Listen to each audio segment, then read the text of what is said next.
Tantor Audio, a division of Recorded Books, presents Émile Zola, A Very Short Introduction, by Brian Nelson.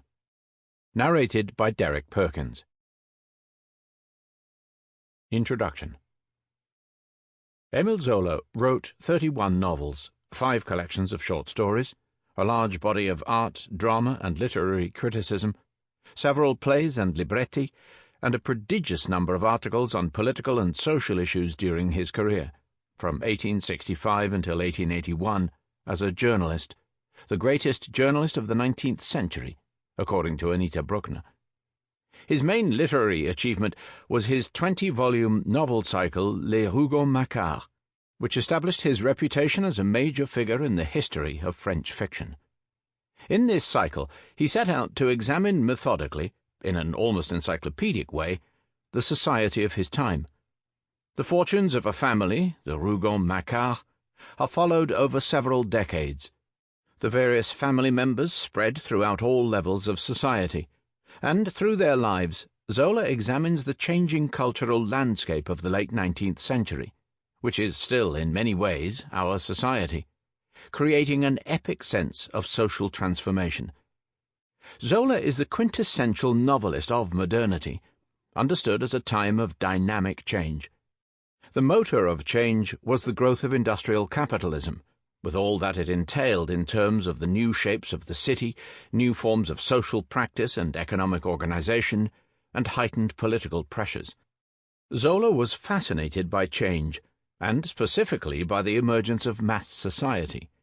One of the most innovative aspects of his work was his portrayal of crowds, on the boulevards, in the streets, in a department store, in a tenement building, in an apartment block, in a mining village, at the stock exchange, at the theatre. As the Rougon-Macquart project unfolded, Zola opened the novel up to a new realm of subjects: the reality of urban poverty, class consciousness and class relations, questions of sexuality and gender. Moreover, his writing embodied a new freedom of expression in their depiction. The overt sexual content of some of his novels, and the explicit language he used to describe the female body, shocked many of his early readers, especially in Victorian Britain, where the translations produced by the publisher Henry Visitelli led to a heated debate in the House of Commons, during which Zola's novels were condemned as representing a grave threat to public morality. In 1888, Visitelli was convicted of obscenity and imprisoned for 3 months. As for the working class, L'Assommoir was the first novel to represent how the workers really lived, while Germinal showed how the labor movement had become a radically new element in French society. "All my life," Zola wrote in his letter to France of 7th January 1898, "I have had but one passion, the truth." His commitment to the value of truth meant a commitment to integrity, both as a human quality and as an aesthetic principle. In the latter sense, integrity of representation, it means telling it how it is, including the belief that no aspect of human experience is out of bounds. Zola's emphasis on speaking the truth and his innovative subject matter were based on his conviction that the writer must play a social role. In particular, he wished to represent the sorts of things that impinged on the lives of ordinary people, such as the growth of the city, the abuse of power, the birth of consumer culture, the workings of the banking system, crime, poverty, prostitution. And he wrote about these things not dispassionately, in a documentary manner, but ironically and satirically. As Alvarez has argued, all enduring works of literature begin and end with the writer's voice, as distinct from his/her style. Zola's voice is challenging, combative, critical. At every stage of his life he was involved in controversy. As a journalist, he championed Manet and the Impressionists against the upholders of academic art. He was an outspoken critic of the Second Empire, and he attacked the stuffy moral conservatism of the early years of the Third Republic. As a novelist, he founded the naturalist school in opposition to the literature of good taste. There was the shock of Thérèse Raquin, the scandal of L'Assommoir, the provocation of Nana, the warning of Germinal, the brutality of Earth, The Critique of Organized Religion in 3 Cities. The subversive impact of Zola's work can be measured by the extent to which he was attacked by establishment critics. He was the most maligned, as well as the most popular, writer of his day. The criticisms of him were usually cast in moral and aesthetic terms. He was routinely condemned for vulgarity and a morbid obsession with filth. The graphic language of his novels was often cited as the reason for his repeated rejection on 19 occasions by the country's most elite literary institution, the Académie Française. He never stopped being a danger to the established order. He was, consciously and increasingly, a public writer. It was entirely appropriate that in 1898 he crowned his literary career with a political act, J'accuse, his famous open letter to the President of the Republic in defense of Alfred Dreyfus, the Jewish army officer falsely accused of treason.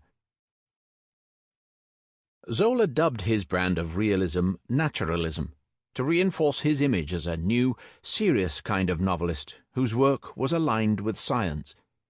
His promotion of the pseudo-scientific theories he expounded in his essay, The Experimental Novel, and elsewhere, was unremitting.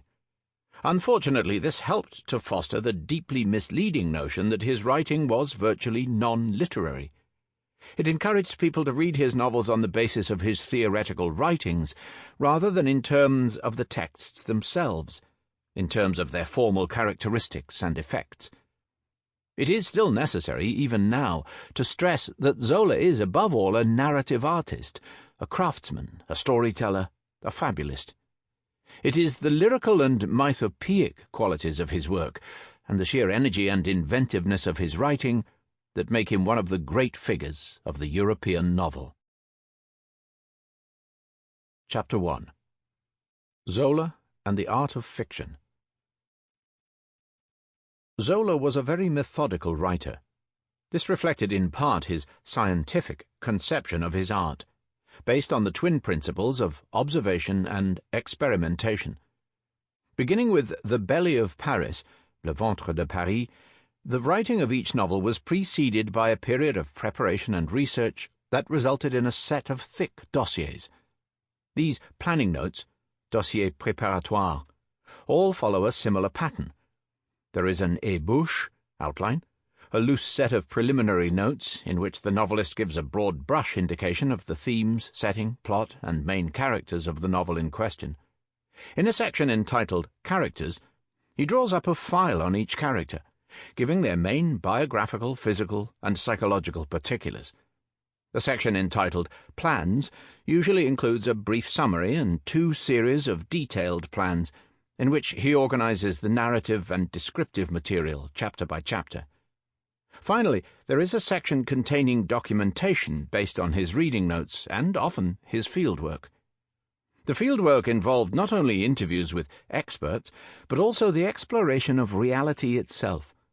Researching Germinal, for instance, he took his notebook down a mine, pretending to be an engineer visiting the coal mines of northern France. He combined the approach of the investigative reporter with that of the sociologist in his observation of the modes of existence of particular milieux. The poetry of fact. The research notes Zola assembled for each novel represent a remarkable stock of documentary information about French society in the 1870s and 1880s. The ethnographer coexists, however, with the creative writer. Zola's fiction acquires its power not from its ethnographic richness, but from its imaginative qualities. One of the most important critical trends in France in recent years has been genetic criticism, that is, the study of the creative process through an examination of the avant-text, a writer's notes, sketches, drafts, manuscripts, proofs, and correspondence. As applied to Zola, such criticism has shown how the writer's planning notes, far from illustrating the naturalist method he extolled with such polemical zeal, reveal the paramount role of the imagination. The eminent Zola scholar Henri Mitterrand has demonstrated how the story and characters existed before Zola began his documentation, and were shaped by pre-existing literary models and stereotypes, narrative patterns such as the struggle between the fat, the complacent petty bourgeois supporters of the Second Empire, and the thin, the political idealists or artists, in The Belly of Paris, stock figures like the good worker and the bad worker in L'Assommoir, dramatic scenes like the knife fight between Coupeau and Lantier, planned for the ending of L'Assommoir. Similarly, documentary research was generally dictated by the needs of the fiction. When Zola visited a particular location or consulted a book, he already knew what he was looking for and to what end. The art criticism Zola wrote during the late 1860s shows his clear awareness that observation is not an unproblematic process. He recognizes the importance of the observer in the act of observation. But in his writings on his naturalist theories during the 1870s, he said relatively little about his narrative art, preferring to ignore or downplay that aspect of his work. His propaganda for the experimental novel was so successful in reinforcing his image as a new kind of novelist with little time for mere invention that the formal qualities of his writing, especially its poetic character, were obscured. What makes Zola's best novels compelling is their visionary power, their mythic resonance, their movement, colour, and intensity. The hallmarks of his work are his compositional skill, his control of narrative rhythm, his brilliant treatment of physical settings, especially urban spaces, his remarkable use of metaphor, the expressive value of his descriptions. His famous long descriptions are not mechanical products of his naturalist credo, simple copies of the real. Rather, they express the very meaning and critical dimension of his narratives. The descriptions in The Kill, La Curée, of the luxurious physical decor of bourgeois existence, houses, interiors, social gatherings, are marked syntactically by the eclipse of human subjects by abstract nouns and things, expressing a vision of a society which, organized under the aegis of the commodity, turned people into objects.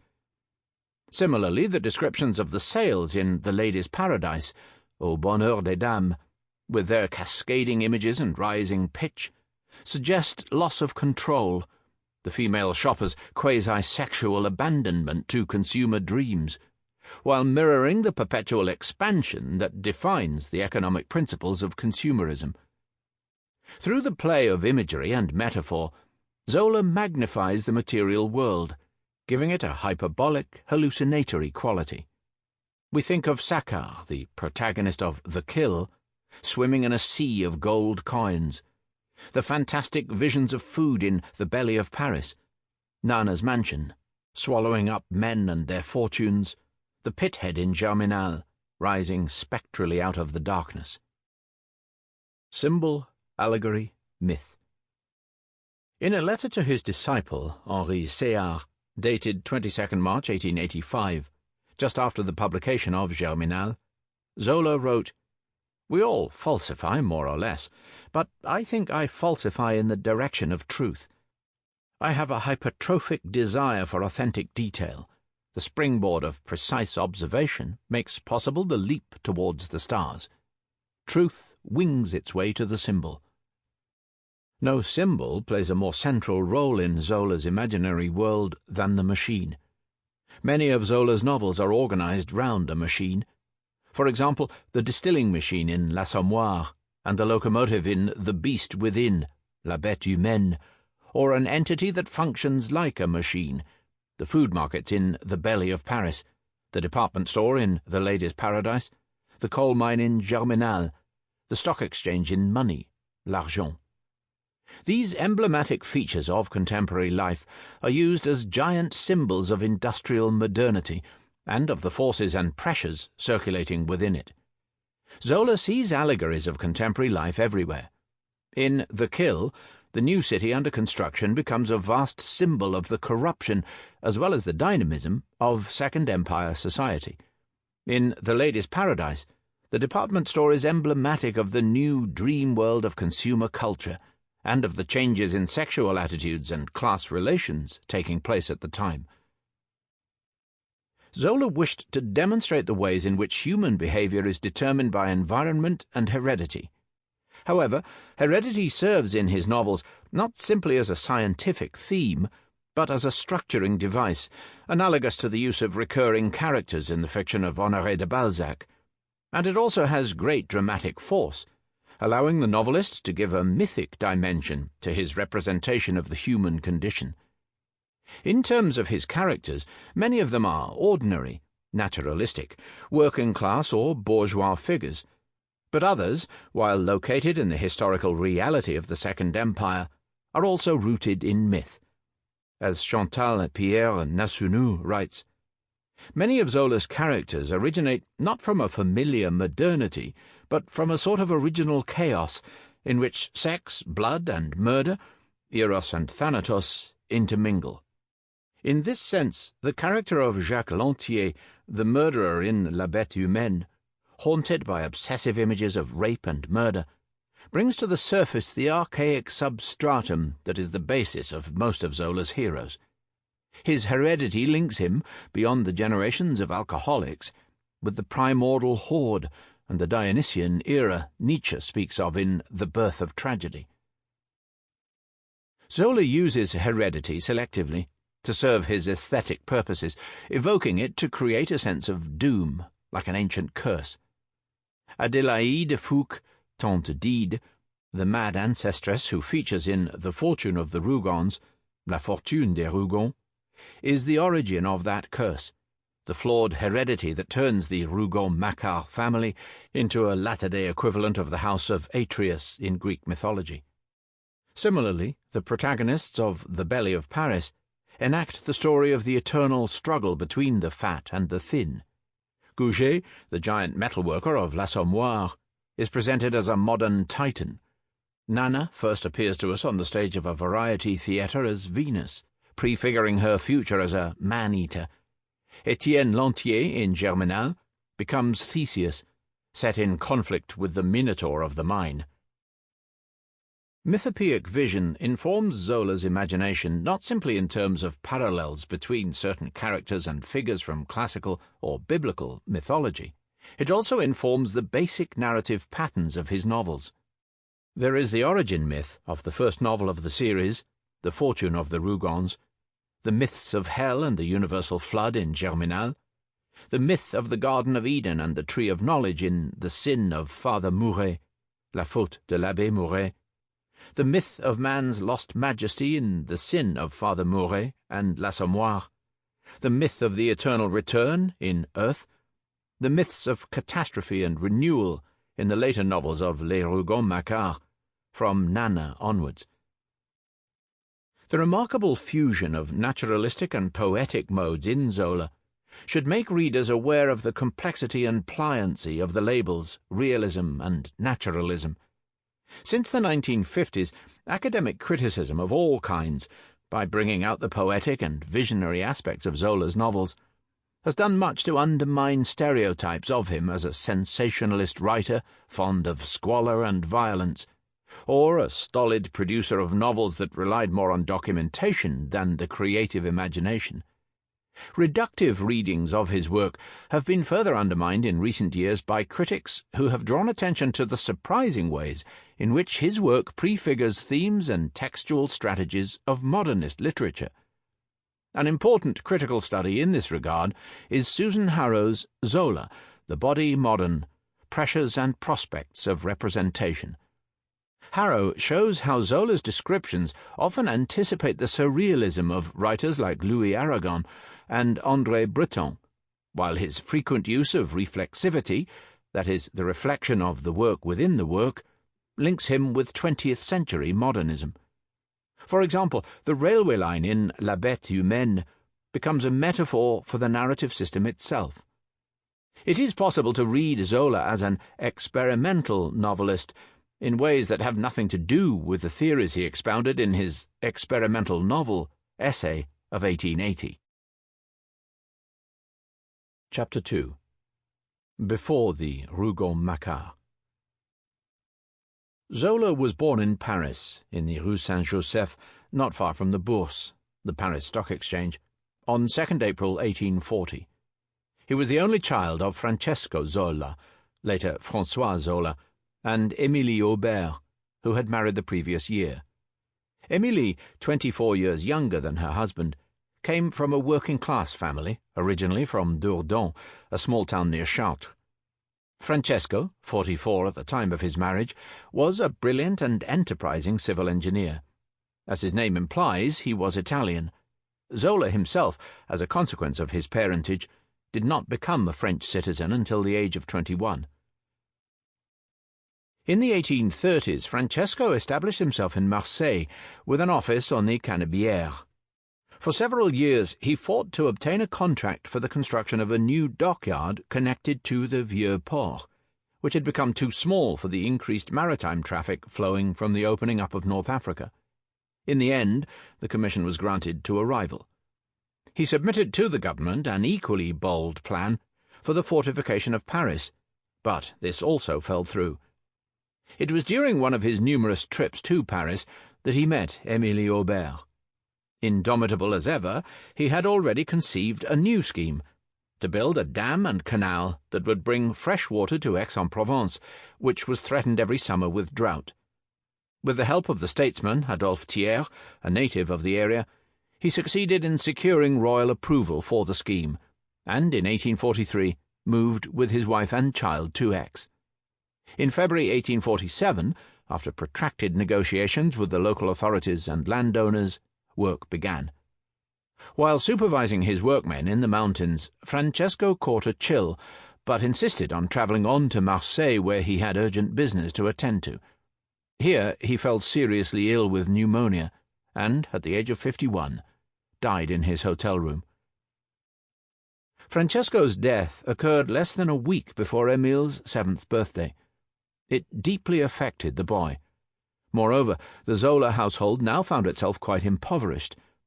This led Zola's mother to embark on an ultimately fruitless decade of legal wranglings with the Société du Canal Zola, in an attempt to keep the modest annuity they paid her and receive due compensation for her shares. The family moved from their big house in the Impasse Sylvacane, in the bourgeois quarter, to a series of smaller lodgings, and finally to a workman's cottage. These years undoubtedly toughened Zola's character, gave him a keen sense of justice, and made him realize that later in life he would have to depend on his own efforts alone. His feelings towards Aix, which became the Plaçon of his fiction and is described in detail in The Fortune of the Rougons, were highly ambivalent. He resented the family's equivocal social position, but he loved the town itself and the Provençal countryside. His mother, and her parents who had come to live in Aix, provided him with a protective home environment, and his schooling seems to have been relatively happy.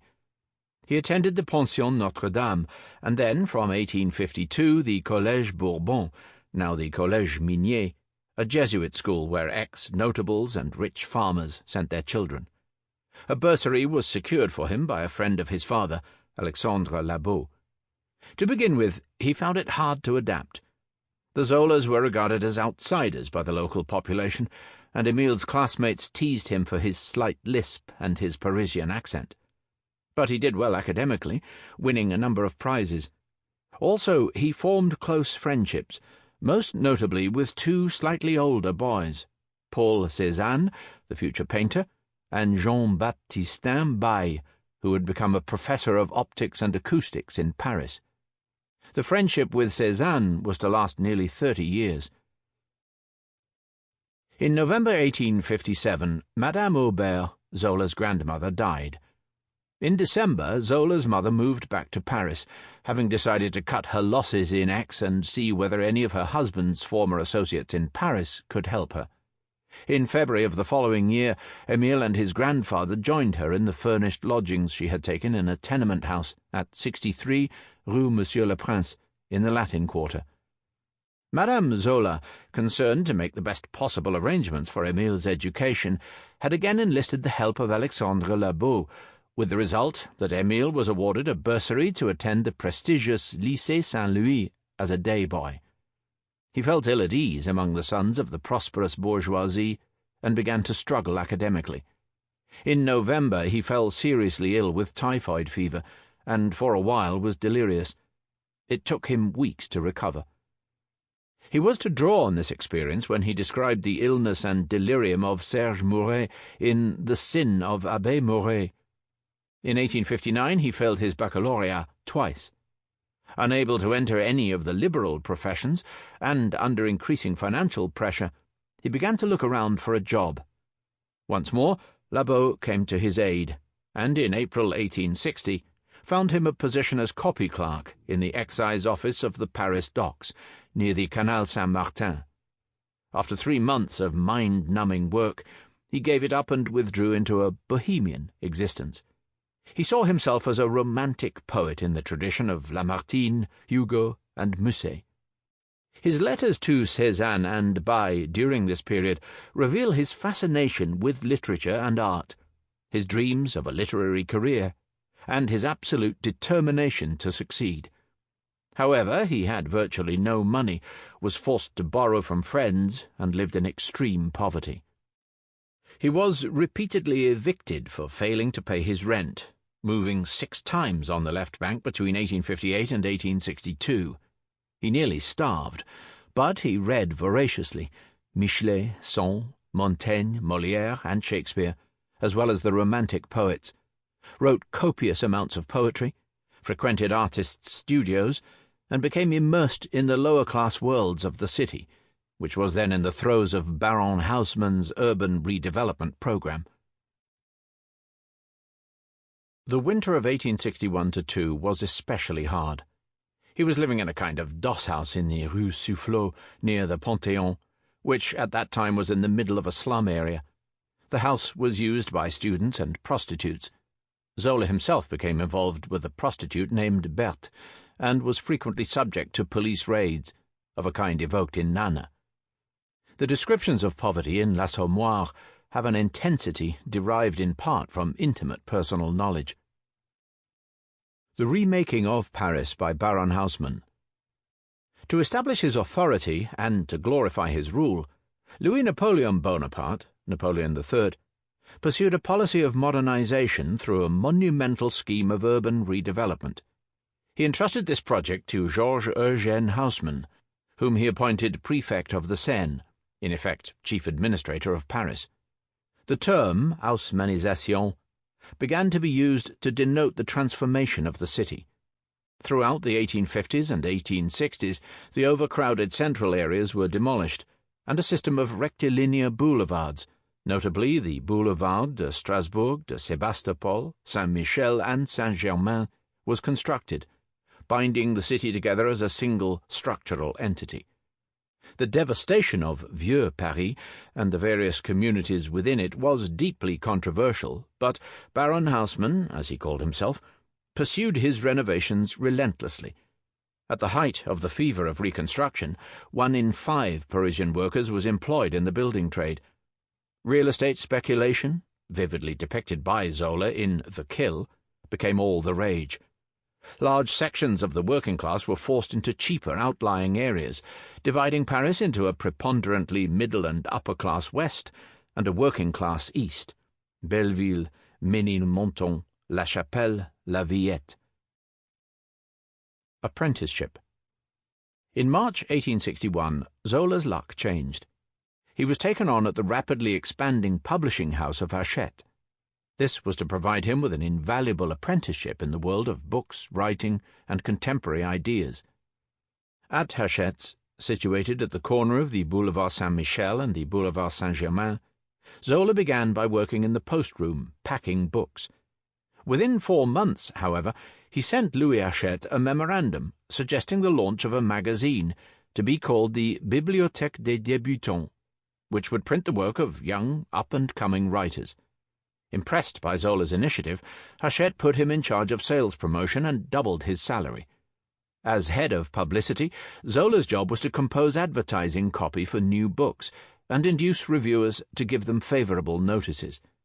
His dealings with reviewers, authors, and the literary editors of newspapers opened his eyes to the string-pulling and back-scratching that went into the building of literary reputations. It seemed that the art of self-promotion was almost as important as talent. He lost no time in putting these lessons into practice.